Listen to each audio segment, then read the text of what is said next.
Okey, bismillahirrahmanirrahim. Assalamualaikum warahmatullahi wabarakatuh. Malam ini tajuk kita adalah Waalaikumsalam. sistem amalan berniaga di dalam Vista Manhaj.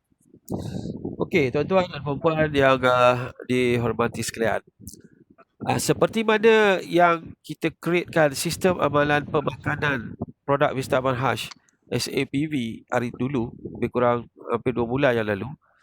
Tujuan saya mewujudkan kepelbagaian sistem di dalam modul Vista Manhaj itu adalah tujuan utamanya adalah untuk memudahkan berlakunya duplikasi di dalam membina empayar perniagaan anda. Duplikasi adalah satu keadaan di mana kita deliver sistem dan semua orang mengamalkan sistem yang sama. Saya tidak percaya kepada fahaman pelbagai mazhab kecuali dalam Islam lah. Dalam gerak kerja berjemaah, dalam gerak kerja berniaga dalam secara berjemaah, kita faham bahawa perniagaan multi-level adalah sebahagian daripada perniagaan berjemaah. Ianya merupakan satu sistem duplikasi di mana semua orang akan duplikatkan sistem ini kepada ahli rangkaiannya sebagai sistem Vista Manhaj. Maka dengan itu tidaklah berlaku keadaan di mana masing-masing mempraktikkan cara dan gaya yang berbeza-beza. Okay? Sebab apabila gayanya tak sama, cara kaedahnya berbeza-beza, maka apa yang akan berlaku adalah akan wujudnya ketidakseragaman di dalam usaha kita untuk mencapai sasaran jualan. Perlu diingat bahawa semua sistem-sistem ini adalah untuk bagi leader-leader, objektifnya adalah untuk mencapai passive income setelah membina rangkaian selama 1 tahun. Itu adalah target kita. Itu adalah sasaran bagi semua orang. 1 tahun itu bermakna 1 tahun daripada tarikh dia join. Contoh, kalau dia join hari ini 17 hari bulan Jun, maka pada 17 hari bulan Mei tahun 2021 dia sudah mampu untuk meraih passive income, dan passive income itu mestilah 5 angka. Kita bukan nak buat skim cepat kaya masuk-masuk turun 5 angka. Kita membina rangkaian. Membina rangkaian itu memerlukan satu sistem yang sama. Maka apabila kita mempraktikkan, kita faham setiap sistem itu, bermakna semua orang mempraktikkan yang sama, maka resultnya adalah sama. Itu benda penting. Saya berpegang kepada konsep bagaimana fitrah Allah Subhanahu Wa Taala jadikan kita di muka bumi ini semuanya bersistem. Padahal apabila Allah kata kun fayakun, maka Allah boleh jadikannya dengan sebegitu magic sekali. Tetapi Allah tidak mempraktikkan magic, miracle dalam sistem kehidupan kita, melainkan dalam situasi-situasi yang tertentu. Pada situasi-situasi yang biasa, semua kita ni adalah ada sistem. Solat, contohnya solat. Semua orang ada solat mengikut sistem dan rukun dalam solat. Ada berapa rukun dalam solat?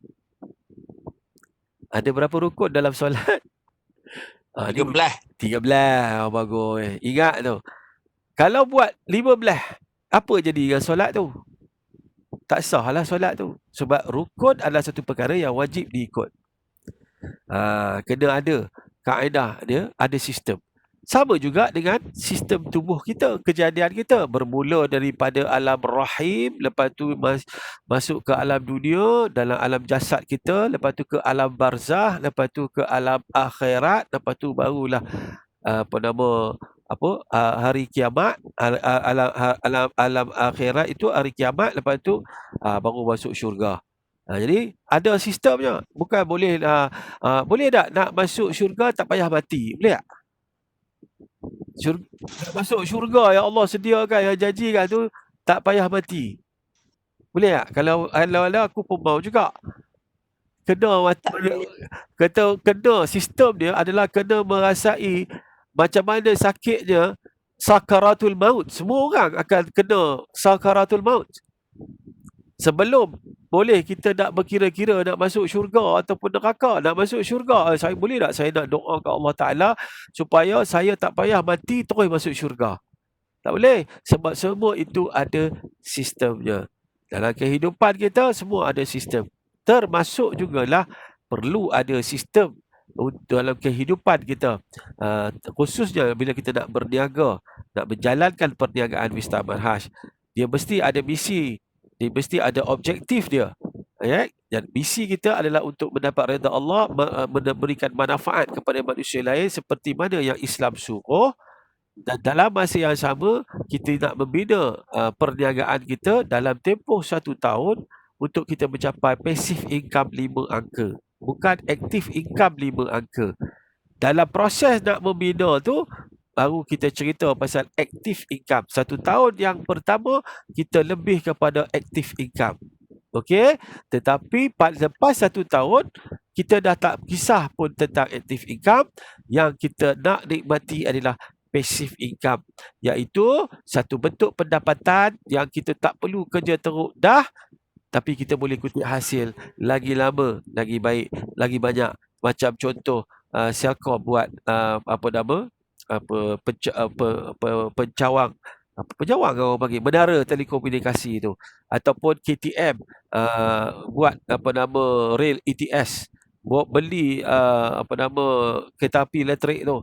Mereka awal teruklah nak buat rail dan sebagainya, tapi selepas itu hanya maintain saja, boleh kutip duit dah.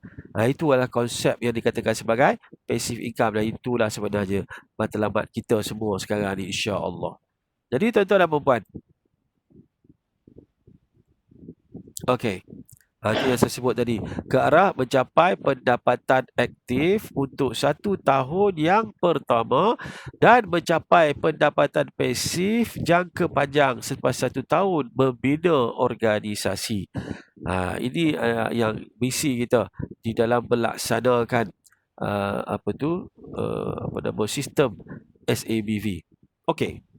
Now, syarat wajib berorganisasi. Dia ada rukun, dia ada syarat wajib.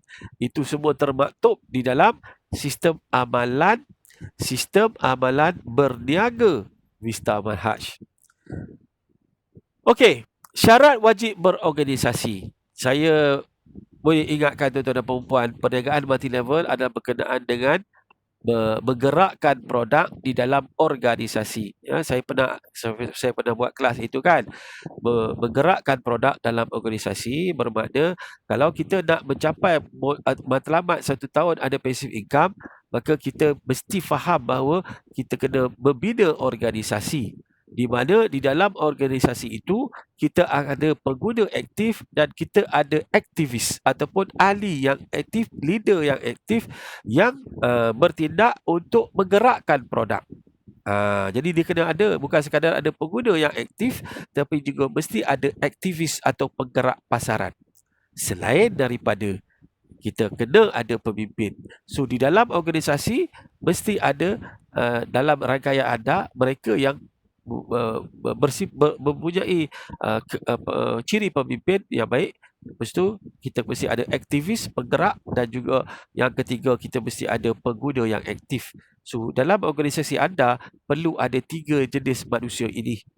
Kalau salah satu tak ada, anda sukar untuk dapat passive income.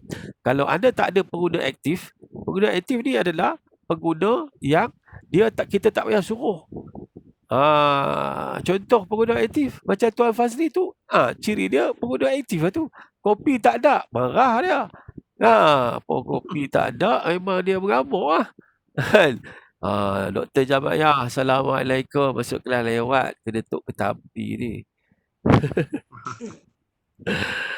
Ada Dr. Jamaiyah. Okey. Jadi pengguna yang aktif tadi, dia beli sekali, lepas tu dia akan terus berbelanja. Dan dia bukan sekadar menjadi pengguna yang aktif, bila habis barang dia beli, dia akan beli mencukupkan syarat untuk dia layak pendapatan ataupun bonus, kurang-kurang pun sebagai bonus peribadi. Pasal apa? Sebab apabila dia cukupkan maintain dia, maknanya dia dapat barang yang lebih murah. Bukan sekadar itu, dia ada bonus, dan bonus peribadi paling lekeh pun orang Kedah kata, dia ada bonus peribadi. Jadi bila dia ada bonus peribadi, dia boleh belanja, dia beli barang lebih murah daripada harga package. Contohnya, dia ada bonus peribadi. Kita katalah RM15. Dia kena maintain 250 untuk dia dapat set premium tu kan. Tapi maknanya setiap unit barang yang dia beli dalam set premium itu adalah RM62.50. Jauh lebih murah, betul tak? Tapi ada bonus peribadi pula. Maknanya setiap unit barang yang dia beli lebih murah daripada harga package yang paling murah. Itu pengguna aktif. Aktivis pula adalah dia ni dia bukan leader, dia tak ada leadership, tapi dia memang rajin pergi jual barang. Dia rajin jual. Dia pergi bukan sekadar dia bukan sekadar dia guna, tapi dia jual. Dia jumpa orang je dia nak jual. Jumpa orang dia nak jual. Ada rezeki dia menaja. Macam tu. Tapi kalau nak bagi nak coaching, nak ajar marketing plan, dia tak tahu. Dia tak tahu pun. Dia tak minat ambil tahu pun. Dia tak boleh cerita pun tentang marketing plan. Tapi tiap-tiap hari ada je orang yang dia jumpa untuk dia jual produk. Dia suka jual produk, sesekali dia menaja. Itu adalah aktivis. Tetapi kalau kategori yang paling penting adalah leader, pemimpin. So pemimpin ni banyaklah kategori dia. Nanti kita bincang lebih mendalam. Ada 30 basic ciri pemimpin. Tetapi salah satu antaranya adalah dia berdikari, dia berilmu, dia berkemahiran, dia proaktif. Dia ada banyak ciri pemimpin. Dan pemimpin ini biasanya dia boleh menguasai public speaking, dia ada poin-poin dia setiap hari untuk dia mengajar, dan dia juga sentiasa mencari sumber-sumber ilmu. Itu pemimpin lah. Jadi anda nak letak diri anda dekat mana? Tapi kok mana pun boleh upgrade diri anda sampai anda mencapai menjadi seorang pemimpin.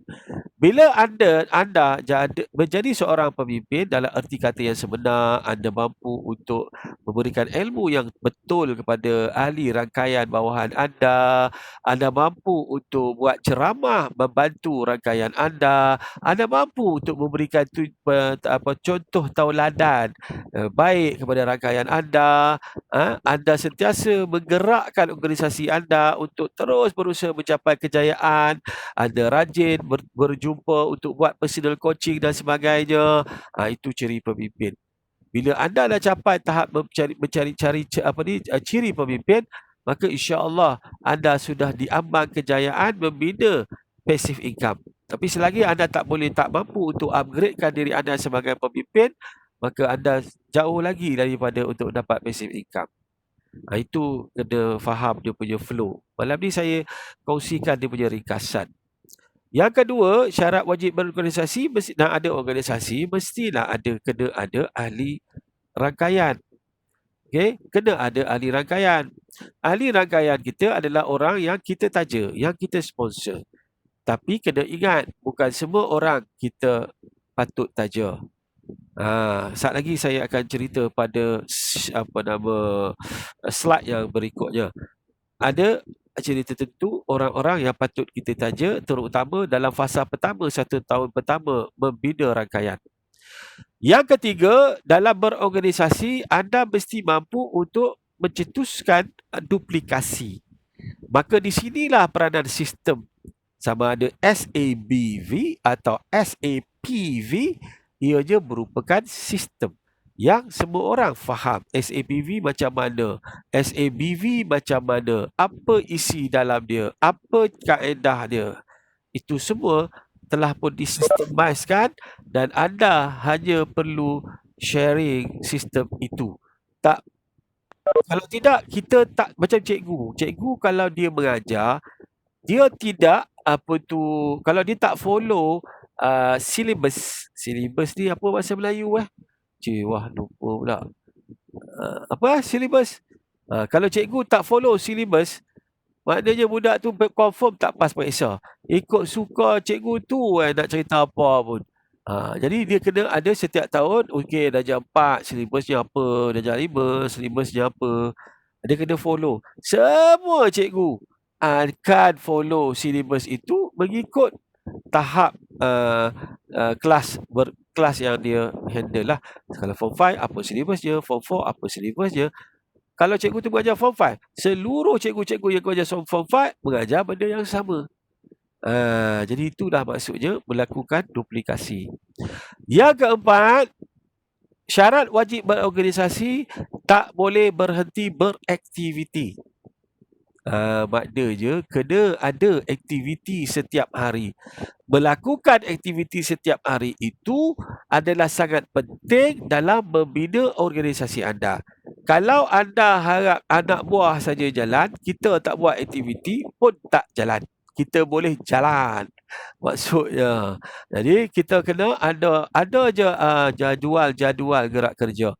Anda boleh tengok macam mana saya setiap hari ada aktiviti. Ini sekurang-kurangnya kita dapat mengaktifkan dan menguatkan motivasi ahli rangkaian kita, dan aktiviti-aktiviti online. Contohnya kita buat WhatsApp video call dengan prospek. Kan? Macam hari Jumaat malam Sabtu saya akan ada sesi mesyuarat sidang video dengan leader-leader seluruh Kelantan contohnya. Itu part of activity. Anda juga kena buat aktiviti selain daripada anda follow kelas di Vista Digital ni. Anda juga kena ada aktiviti anda sendiri setiap hari, baru anda akan berada pada track dan ataupun pada momentum ke arah mencapai sasaran 1 tahun bersama Vista Manhaj. Yang kelima adalah komunikasi. Ini sangat penting, sangat mustahak. Bagi leader-leader, anda ada rangkaian anda, terutama leader-leader direct line anda kena rapat dengan ahli rangkaian anda di level 1, kurang-kurang pun tiga level yang pertama. 3 level yang pertama tu anda kena kenal mereka. Anda kena sering-sering berkomunikasi dengan mereka. Sebaiknya buat buku laporan. Cikgu ada buku laporan. Hari ini saya berkomunikasi dengan Kak Maria melalui WhatsApp, tanya khabar, tanya apa masalah. Macam itulah maksudnya komunikasi. Dan apabila ada isu atau masalah, komunikasi memainkan peranan yang sangat penting. Jangan potong talian komunikasi anda dengan leader-leader anda, sebab mereka ibarat ahli lembaga pengarah organisasi anda. Kalau sekiranya anda tak mampu untuk berkomunikasi dengan baik, organisasi anda, minta maaf, dia boleh runtuh dan dia boleh pergi tak kembali. Itu yang kita kena faham. Jadi sangat penting untuk anda berkomunikasi, satunya dengan leader-leader level 1, level 2, level 3 sekurang-kurangnya, dan mereka yang walaupun dia di level bawah, tapi dia adalah antara yang rajin berkomunikasi dengan anda. Jadi dengan itu, maka anda akan dapat pegang network anda dengan lebih mantap lagi, supaya organisasi anda akan menjadi satu organisasi yang produktif. Itu poinnya. Jadi contohnya lah Abang Rosdi contohnya. Ni level, saya rasa level tak sampai 10 lagi lah, tapi lebih daripada 5 dah levelnya tu. Tapi Abang Rosdi selalu bila ada benda nak tanya apa, dia akan direct dengan saya. Itu maksudnya komunikasi lah. Dan dari komunikasi itulah akan pergi perkara yang keenam, latihan dan bimbingan. Bukan senang sebenarnya nak buat multi-level ni. Jadi latihan dan bimbingan anda perlu lakukan secara berterusan dan tidak boleh putus. Sebab kalau anda putus latihan dan bimbingan, itu bermakna anda punya organisasi anda akan off track. Dia akan lari track dia. Mungkin dia tak faham tentang macam mana nak cerita tentang Steve Vista, atau dia tak faham macam mana dia nak berkomunikasi di dalam Webex, Ini masuk contoh-contoh kegagalan untuk kita melakukan latihan. Dia ada perkara wajib kerja. Kalau kita tengok ini ada sampai ke perkara yang ketujuh, penghargaan. Penghargaan ni macam mana? Tiap lah rangkaian anda. Kalau dalam grup-grup WhatsApp ada kena selalu tahniah, alhamdulillah bonus Siti Mariam hari dapat menaja. Contoh kan. Jadi tahniah, teruskan usaha. Kan? Okey, Kak Mariam pula tahniah hari ni Kak Mariam restock barang 40,000. Wow. Tiap tahniah, ini contoh usaha kejayaan yang sungguh luar biasa. Tiap tu kena. Sebab manusia ni bila dia diberikan penghargaan, dia akan lebih bersemangat. Maknanya dia rasa dihargai. Dalam multi level ni, ianya merupakan perhubungan kemanusiaan. Kalau kita tak reti pegang hati anak rangkaian, kita akan hilang mereka. Itu sangat penting. Dia kena ada belayan jiwa juga. Dipanggil belayan jiwa. Tapi janganlah duk bermanja-manja. Masalah nanti. Kan? Jadi yang penting sekarang ni adalah jaga hati tu bukanlah jaga hati yang over. Maksud saya ialah kita buat orang senang dengan kita. Jangan buat orang risau dengan kita. Jangan buat orang rasa takut dengan kita. Ya, saya tak pernah pun menyuruh sesiapa.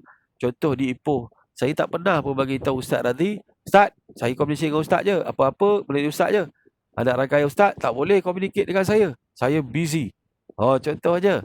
Tak boleh lah macam tu. Ya, tak boleh lah Ustaz Radhi buat dia Ustaz. Assalamualaikum. Saya tak pernah pun bagi tahu Ustaz Radhi, Ustaz, tak boleh ni Abang Rosdi ni asyik kontak saya je ni. Ustaz kena ni. Tak pernah cakap pun. Tak ada Ustaz. Ada Ustaz. Ada saya cakap macam tu. Tak ada. Sebab bagi saya semua dalam organisasi saya itu adalah juga tanggungjawab saya. Kan? Kadang-kadang kita lebih selesa dengan orang ni, kita kurang selesa dengan direct upline kita. Macam tu. Tak gitu Fazli kan? Kadang-kadang kita selesa, keselesaan berkomunikasi, perbaikan peran yang penting. Tak kisahlah. Kan? Tapi jangan anda jadi jangan pernah merasakan diri itu VVIP. Saya ni leader besar, saya ni orang syarikat, saya ni awak tak boleh. Awak siapa ni? Awak center ke? Awak mobile? Tak. Tak. Awak contact direct line dengan upline anda lah, tak payahlah contact saya. Tak pernah pun. Cuma kadang-kadang dalam WhatsApp saya tak sempat nak jawab. Aku nak jawab macam mana? Aku tengah driving. Kan? Bergerak ke sana kemari. Jadi tengah driving memang tak jawab lah. Masalahnya aku tak jawab, hak yang dalam tu berpuluh-puluh orang pun tak jawab. Tu yang pelik tu. Takkan seorang pun tak baca. Jadi maknanya jaga hatilah, jaga hati. Bukanlah kita boleh menegur. Saya belajar daripada pengalaman saya yang sudah-sudah. Kadang-kadang saya over marah, garang. Tapi sejak semenjak ni saya merasakan itu bukan pendekatan yang baik. Sebab saya bukan deal dengan budak-budak sekolah. Saya berdeal dengan mak bapak budak-budak, tok wan, tok dek, budak-budak. Jadi semua orang ada ada perasaan masing-masing. Jadi kita dia senang je. Tadi saya sembang dengan kawan saya dia tegur saya. Dia kata, kau hang punya Facebook ni aku meluat nak baca tau. Semua luahan jiwa cerita bisnes. Cubalah hang kalau nak tarik orang, hang kena cerita sesuatu yang orang santai, orang seronok nak baca. Jadi jangan serius-serius sangat. Ya ke? Jadi saya kata terima kasih atas teguran. InsyaAllah saya akan cuba buat hiburan di Facebook saya. Hiburan macam mana entah, kan? Jadi saya anggap itu teguran yang baik pada saya.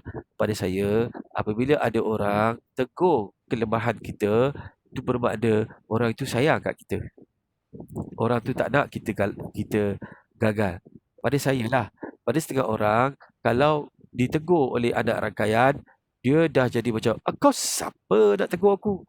Come on, kita ni hamba Allah, dipinjamkan segala kelebihan, diberikan segala kelemahan.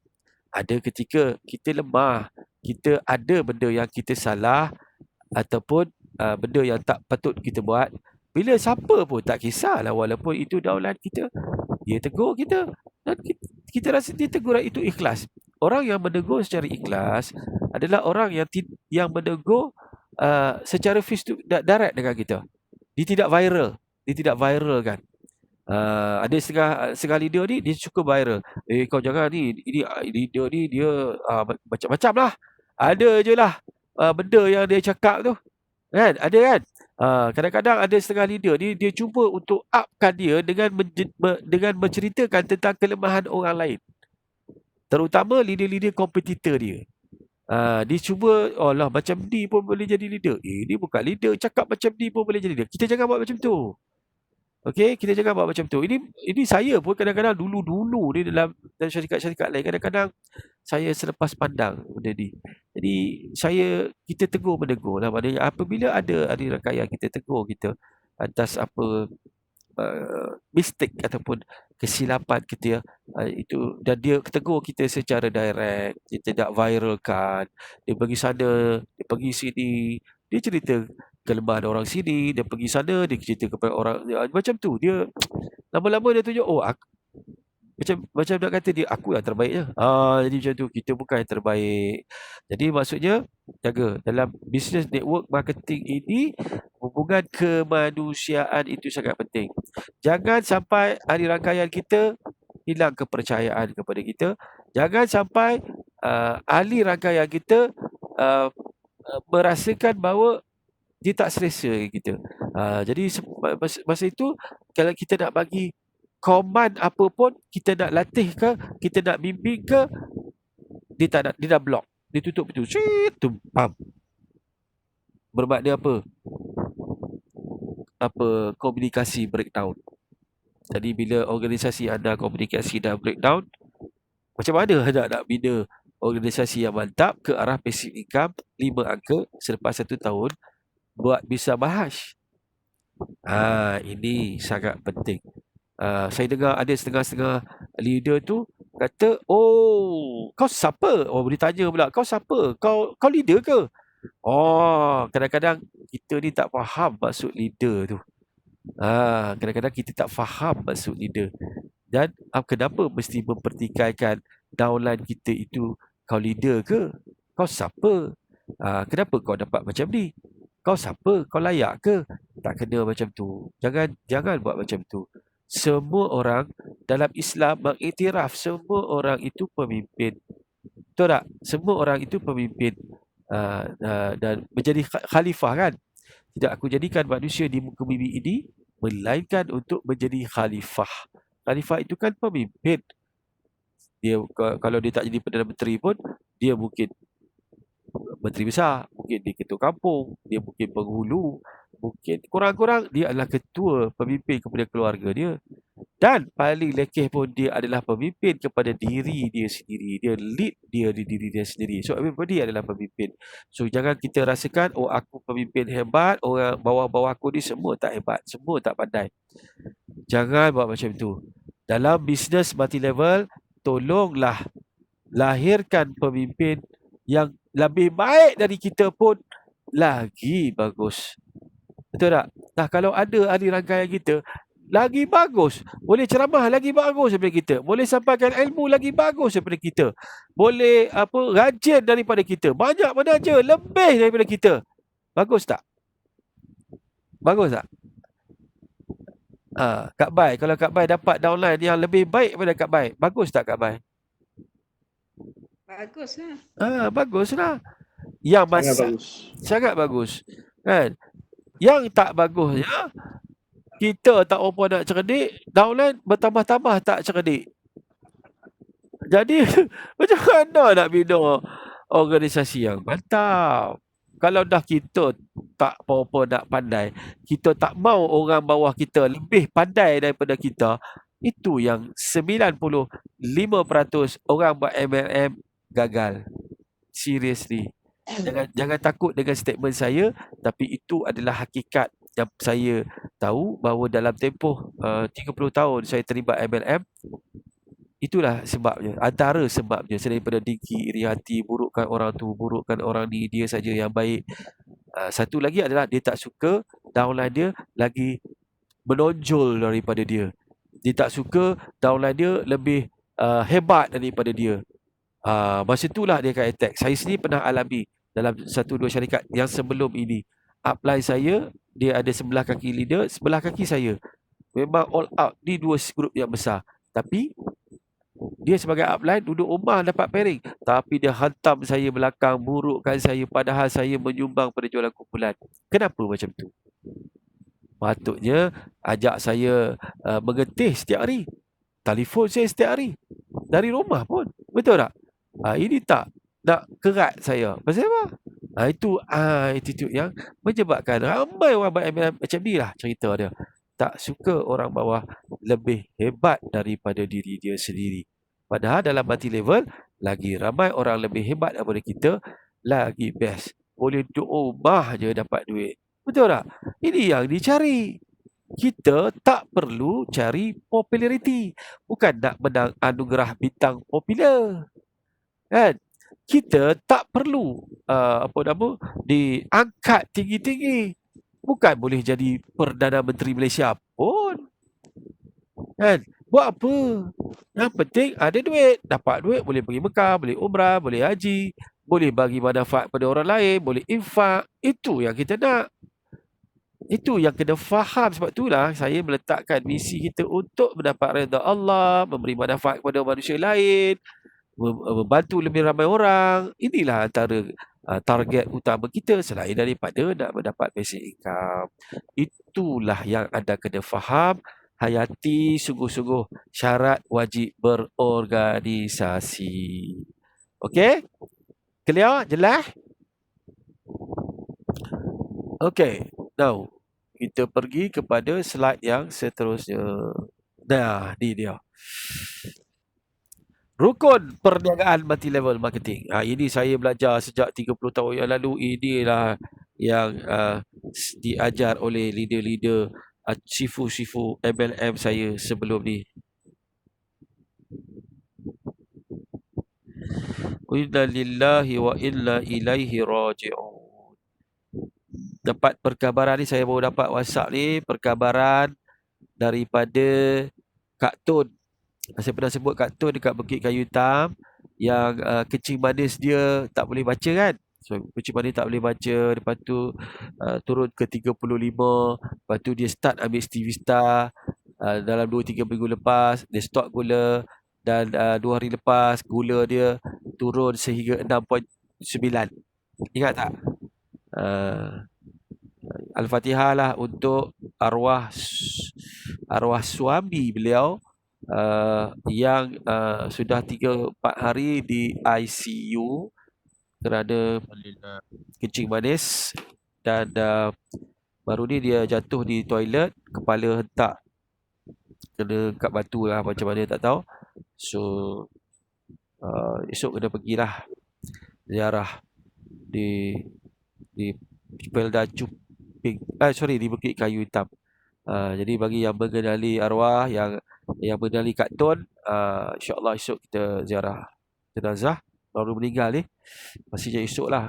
Jadi marilah kita sama-sama sedekahkan Al-Fatihah untuk arwah. Al-Fatihah. A'udzubillahi minasyaitonirrajim. Bismillahirrahmanirrahim. Alhamdulillahirabbil alamin. Arrahmanirrahim. Maliki yaumiddin. Iyyaka na'budu wa iyyaka nasta'in. Ihdinas siratal mustaqim. Siratal ladzina an'amta 'alaihim ghairil maghdubi 'alaihim waladdallin. Alright. Okey tuan-tuan dan puan-puan. Baik, sekarang dah pukul 11 malam, lebih kurang sejam kita bersiaran. Saya tak nak tarik panjang-panjang. Kita belajar santai, slow and steady. Besok saya akan kupas ini dia, tajuk dia Rukun Perniagaan Multi-Level. Dan ini akan saya relatekan dengan perjalanan plan pemasaran kita fasa 1, fasa 2 dan fasa 3. Plan fast start, plan binary repurchase dan juga plan unilevel. Saya akan relatekan flow ini rukun perdagangan multi-level ni, pengguna menjual menaja ni, flow dia ni dengan marketing plan yang ada dalam Vista Aman Hash, dan itu akan mengambil sedikit lebih kurang 1 jam. Jadi adalah lebih baik untuk tajuk ini saya bawa ke esok. Jadi insya-Allah, jadi pukul 10 malam esok kita sambung kelas kita dengan slide yang ketiga ni, rukun perdagangan multi-level, dan relatekan dengan sistem di dalam plan pemasaran. Ini berkaitan sangat rapat. Setiap tajuk ada kaitan dengan plan pemasaran. Setiap tajuk mengguna, contohnya macam mana nak relatekan dengan guna, menjual macam mana nak mendapat benefit dalam plan pemasaran dengan cara menjual, menaja macam mana nak dapat benefit dalam kaedah membuat sponsoring dalam plan. Jadi semua ini ada flow ni, insya-Allah. Boleh ya? Alright, jadi sebelum kita berakhir, saya ingin umumkan jadual pergerakan saya dan jadual bengkel asas Vista Aman Hash Max 1 yang merangkumi modul platform online, yang kedua SABV, yang ketiga SAPV, 3 modul yang akan bermasa lebih kurang 6 jam. Saya akan ada yang pertama dah diputuskan dan diluluskan oleh pengurusan syarikat di Ipoh Perak. Saya nak gerak ni kena kelulusan pihak syarikat. Sebab saya juga BDM, jadi saya kena gerak atas restu CEO dan pengurusan. Jadi hari Sabtu 20 Jun. Mula jam 10 pagi. Jadi datang awal lah. InsyaAllah Ustaz Radi buka center awal tu. Dalam pukul 9 dia buka dah. Jadi bawa laptop, bawa anda punya smartphone, dan kalau boleh ada punya internet sendiri lagi bagus. Ustaz Radi ada wifi je tu insyaAllah, tapi bagusnya ada, takut apa-apa sebagai backup. Bawa buku nota, jangan lupa buka buku nota, bawa pen. Jadi nak belajar tapi buku nota tak ada. Itu yang jadi masalah bila Cik Abdul, produk ni sakit dia makan apa pula? Dah aku cerita lagi sampai bila. Sebab dia tak buat nota. Jadi tak boleh lah macam tu. Alright, kemudian hari Isnin di utara. So kalau di Ipoh nak berjumpa saya, tak semestinya orang Ipoh. Mungkin contoh Abang Rosdi ada prospek, dia pun nak turun, boleh, tak ada masalah. Tapi untuk join kelas, bagi tahu Ustaz nanti, sebab limited setakat 15 orang sahaja. Kena patuh SOP. Jangan lupa bawa sanitizer sendiri, bawa face mask sendiri. Saya pun ada sanitizer satu tong tu, nanti saya spray semua orang, tak bawa. Dan kalau Ustaz Radhi ada alat, kalau tak tahulah doktor ke, doktor Jamaya ke, kalau ada alat check temperature tu, check temperature lah kot tu, eloklah bawa lah kan. Saya tak ada, sebab boleh doktor, ada doktor. Pakai boleh. yang digital tu. Sebab kita tak nak lah peserta kita demam. Dan saya takut yang CEO takut nak luluskan program offline ni, dia takut wujudnya kluster Vista Aman Hash. Dia takut, serius, CEO kita takut. Yang kedua dia takut saya pula kena. Bergerak Melaka, Kelantan juga, KL apa semua, dia takut saya terkena. Setakat ni Sabah Sarawak dia masih haramkan saya untuk pergi. Dia takut kalau nak flight lagi, bahaya tu. Kan, balik 14 hari pula kena kuarantin. Tak jalan lah marketing nanti. Jadi setakat ni Sabah Sarawak tak boleh pergi lagi. Jadi yang sekarang ni dah diluluskan di Ipoh dan di Kelantan. Jadi Lembah Kelang pun nanti saya beritahu dia dah tak ada masalah, insyaAllah. Harap-harap kes makin kurang lah. Jadi kita nak jaga benda tu lah. Kena jaga jarak, kena pakai face mask, kena pakai sanitizer, dan kalau boleh di semua tempat yang nak buat tu adalah tu alat digital tu, nak check demam. Kalau demam tak boleh lah masuk kelas. Itu adalah norma baru di dalam hidup kita, kena terima lah. Tak boleh nak buat apa dah, itu normanya kan. Jadi insyaAllah. Saya nak inform sikit perkembangan terbaru yang saya dapat daripada unit penghantaran. Ada banyak order Dan ada banyak kurier yang perlu dihantar hari ini, tetapi dapat lepas 5 saja sebab sistem online pos laju ada masalah. Jadi macam stok Ustaz Radhi, stok Ustaz Azman, hak banyak-banyak ni, yang tu tak boleh lepas. Esok keluar insya-Allah. Esok keluar, harap-harap lusa hari Khamis atau hari Jumaat. Esok Khamis dah, esok Jumaat harap sampai lah. Steve Vista tu. Terutama Steve Vista lah kan. Jadi saya harap hari Sabtu ni Steve Vista dah ada lah dekat Ipoh. Ustaz order berapa set tak tahu. 20 set ke? Nanti saya bincang tengok macam mana. Okey, tak apalah. Okey, jadi itu perkembangannya insya-Allah dan mandian berita terkini yang menggembirakan adalah raw material dah sampai. Dia punya raw mat dah sampai yang daripada luar negara. Jadi dah proses penghilangan proses sedang berlaku lah tu, mixing apa semua tu. Jadi kita yakin mandian terapi manhaj ni akan dapat keluar sebelum 25 hari bulan Jun insya-Allah. Insya-Allah taala. Saya sangat yakin dengan itulah. Alright, jadi terima kasih kepada semua anda yang mengikuti kelas kita pada malam ini. Jadi sebenarnya bukan senang nak istiqamah untuk kelas setiap hari ni. Dan nama-nama yang ada ni adalah nama-nama yang memang dah dalam diri dia. Mungkinlah saya rasa tak rasa lengkap hari tanpa kelas. Betul tak? Rasa macam masa kosong nak. Jadi kita nak juga hari-hari nak juga dapat sesuatu. Samalah saya. Kalau setiap hari kalau hari tak ada kelas tu macam apa aku nak buat ni lah. Kecuali kalau memang saya ada kerja lain. Kalau tak jadi blur. Jadi saya tak boleh. Kita ni sebenarnya penagih kelas Webex. Okey, jadi itu sajalah perkongsian saya pada malam ini. Dan kita jumpa sambung balik kelas kita malam esok jam 10 malam seperti biasa.